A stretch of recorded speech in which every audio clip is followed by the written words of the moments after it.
Yo, what's up mga kapakner? Sa scroll kinako importante kayo nga istorya sa imo. Nako ihatag nimong gamay nga tips kung unsa imong angay nga buhaton kung mag-upload ka sa imong content. So disclaimer lang ha, kani nga pamaagi mugana lang ni siya sa long video nimo mga 2 minutes kapin or 3. So kani siya mga kapakner mo ni pamaagi nga dili ka mabalaw og hulat kung kanus-a mahuman og loading ang gi-upload nimo nga content. Kay tungod hinay kayo ang loading sa mo hinay kayo ang signal. So ilan niyo ram pamaagi mga kapakner nga mag-set kay sa imuhang content kung kanus-a siya ma-upload og unsang orasa og unsang adlaw.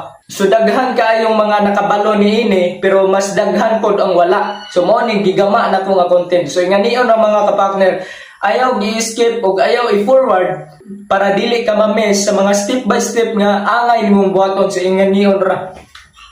So una nimong buhaton kay magama kag content unsa man dimong i-upload kung wala kay video naman siguro kay gamay bitaw mga kapakner ana kasi mong profile tapos tuplo ko naman ang what's in your mind then na kay makita darang puto og puto og video tapos pilian ang tao nga wala ka pilia bitaw pilian ang video nga gusto nimong i-upload tapos butangan na nimo og caption kay unsa man di basahon na nimong viewers kung wala ni caption naman siguro kay gamay gyud bitaw mga kapakner. So naman kay makita darang ad title sa babaw tapos kanang caption nimong nasa ubos i-copy lang na nimo tapos i-paste nimo dara sa ad title. Pagkahuman mga kapakner kay scroll din ka paingon sa ubos, lisod po paingon sa babaw, tapos pilion nimo ng schedule options kay gihimo makang options na siguro kay gamay. Tapos schedule for later kanang nasa ubos. Imo nang tuplokon. Pagkahuman dara na din ka mag-set og unsang adlaw og unsang orasa nga gusto nimong i-upload ang kana nimo nga content. So ingatuon ra mga kapakner, simple lang kayo. So palihog kog share ani nga video kung nakatabang ni simuha. God bless inyo tanan.